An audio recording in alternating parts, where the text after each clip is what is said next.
All right, let's go ahead and take a look at Wednesday's price action here and do a recap on that price action.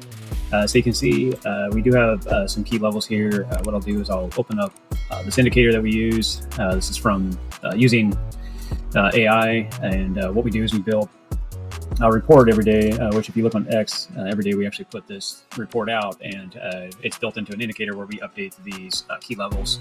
So we have the 30-minute to 8 o'clock Central Standard Time's first candle. It's basically when the session opens for the US. You can see that candle is marked, and then the daily support and resistance, and then the trigger breakouts. So you can see that through here, it does mark the chart for a potential sale. Now, so as the morning went through, this candle kicked in about 8:45 in the morning, and said that we were breaking down. Now, one thing you can do is if you go into the 5-minute time frame, and you can see this candle right here, you can see also the key levels of support and resistance through here, and you are testing here on the 5-minute. So you could also start to look at some of this and get ahead of it if you wanted, if you're watching price action. The one thing is when that candle was marked, it bleeds up through the time frame. So the 5-minute would have marked it first, and then you would have been watching. So on the 15-minute, it was 8:45. So you see a stronger breakdown through here. So this would have been a potential trade, and you would have taken that through here, and then used your key levels of support and resistance to mark out the rest of your charts. And then I like to do a lot of 1.5 just for simple, or 2 to 1, or 3 to 1 is the kind of the areas I'm looking for. Say you could take it off as intervals if you wanted, take percentages out of your trade, or just key levels, take off 100%. A lot of times, reason why I like 1.5 is because typically, as you can see, a lot of times if you watch me draw these out, you'll see the price action pretty much always hits it. So in this case, if you got in here on this backtest, that would have been a great entry, but you haven't got a confirmation. When it comes down through here, you broke out of the structure, and then it's giving you more confirmation. Plus, when you get a mark from our indicator that we have marked out, when we're looking at the key levels for that day, you can see also that it's more confirmed. You have all the MACD, the Stoches, the RSI. It's reading the 15-minute, but it's all starting to mark out here for a move, and that's kind of what you want. It's just a little bit of a move, a volume move. So you can see we came down and hit this major support right down here at the 107,000 level. We did bounce. We played at that level. We did try to break through it again. It did show that this was actually a good breakdown as well down through this level. But what we couldn't get is we should have saw the rejection right through here. We didn't. This came back through. We should have seen this hold and start to fall away. It didn't. It broke back up and then held this area of support, and then we traded on out. So this would have been the other potential trade that you would have went with, is right down through here, and you would have looked at getting in here if we started to show actual continuation down. You can see we came right back up here as your backtest, and then we kept coming up, and then you had been kind of waiting.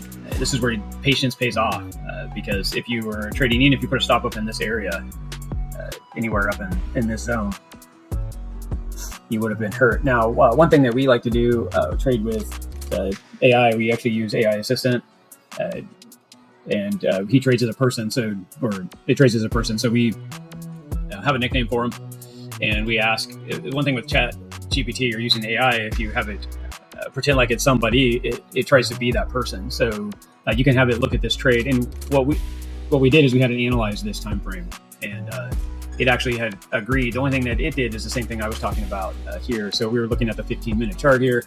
We saw a breakdown through here. Here was your potential trade entry, was right through here is the breakdown. The one thing is this is basically the trade that it was looking for, and then we should have saw a structure break and move on out. Obviously we got rejected. We came back through here and bounced. This was also a good exit zone. If you're watching the 5-minute and the 15, going back into the 5 here, you can see that the 5 already told you that this should have broke here. It didn't. It actually broke back up, and it's actually working with the smooth averages. Then it came back here again and tested this level right through here. Right through here again.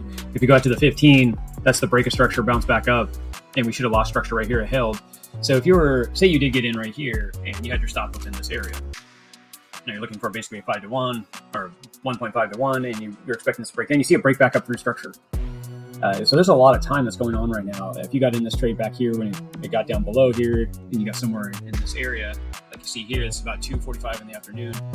We started to go back up when it topped out here. That was about 5 in the afternoon, and then we traded back down in that last 5 to 6 o'clock hour. We should have seen this break down. Now, this would have been a huge red flag for us to get out. Like we said, going back to the 5-minute off of this, it broke back through structure, tested it, and now that we're really the 15.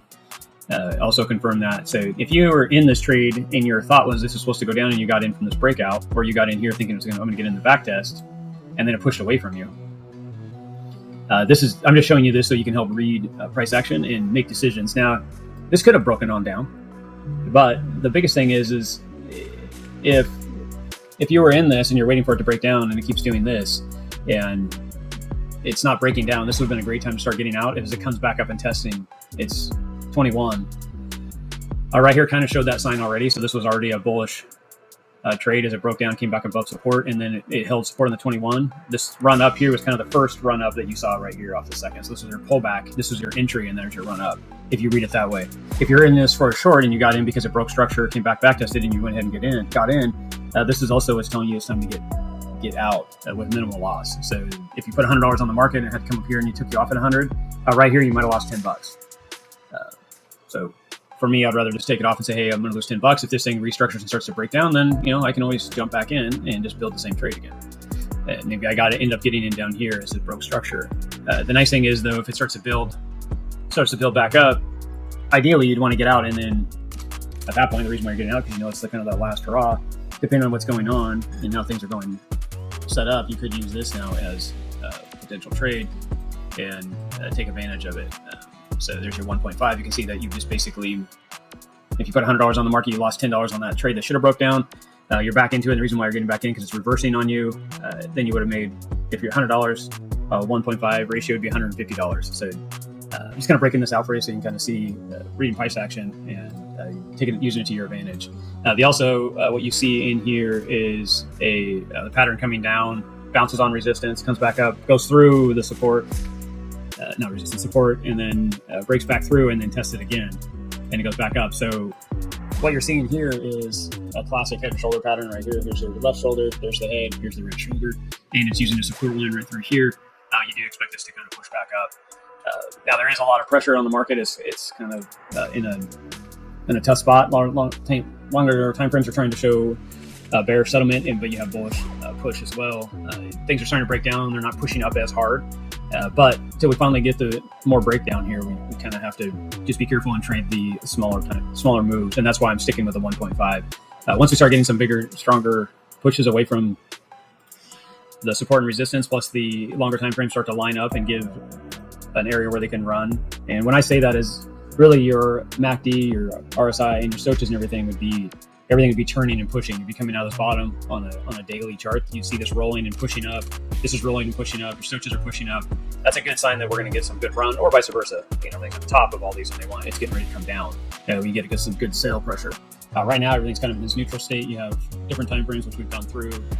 So I'm not going to go through that this time, but prior videos in the last couple of days, we've kind of revamped some of that. But that's about it. Looking at the 15-minute here, that's where I like to trade and look for price action.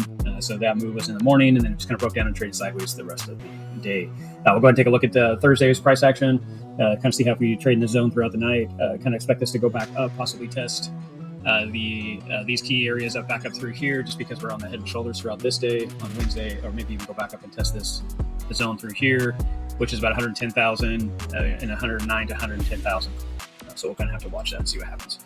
We'll go ahead and see you guys in the next recap. Like and subscribe, and we'll talk to you soon. Thanks, guys.